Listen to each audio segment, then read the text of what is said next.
وعلیکم السلام ورحمۃ اللہ وبرکاتہ۔ اللہ رب العالمین خیر و عافیت میں رکھے۔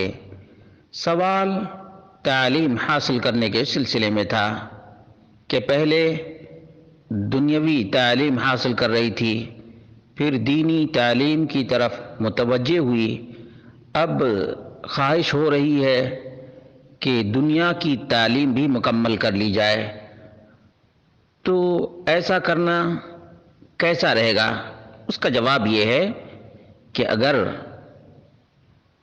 دنیاوی تعلیم حاصل کرنے کی اسلامی راہیں ہموار ہوں اور کسی قسم کی بے دینی کا دخل نہ ہو، مکمل شرعی حدود میں رہ کر تعلیم حاصل کرنا ممکن ہو، تو کوئی حرج کی بات نہیں ہے۔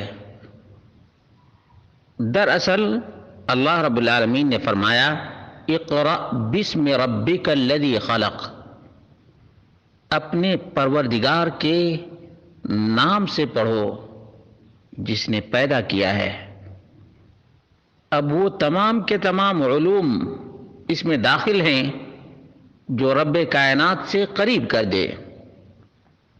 رب کائنات سے قریب کرنے والے تمام علوم حاصل کرنا درست ہے، صحیح ہے۔ سب سے بڑا مسئلہ یہ ہے کہ ایسے علوم لوگ حاصل کرتے ہیں جن کی وجہ سے اللہ رب العالمین ہی سے دور ہوتے چلے جاتے ہیں، تو ایسے علوم کا نہ دنیا میں کوئی فائدہ ہے اور نہ آخرت میں۔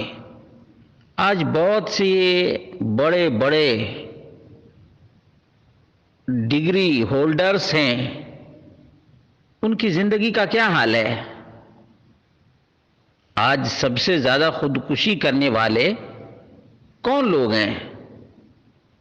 وہی لوگ ہیں جو بڑی بڑی ڈگریوں کے مالک ہیں، تو دنیا میں بھی کوئی فائدہ نہیں ہوا اور آخرت میں تو کوئی فائدہ ہونے والا ہی نہیں ہے۔ اس لیے وہ تمام علوم حاصل کرنا چاہیے جو رب کائنات سے قریب کر دے، دور نہ کرے، تو بالکل جائز ہے۔ اللہ رب العالمین کے حدود قیود کی پابندی کرتے ہوئے علوم و فنون حاصل کیے جائیں، بے حیائی بے پردگی سے بچ کر اور کو ایجوکیشن سے بچ کر جتنے بھی علوم حاصل کیے جا سکتے ہوں بالکل شرعاً جائز ہے۔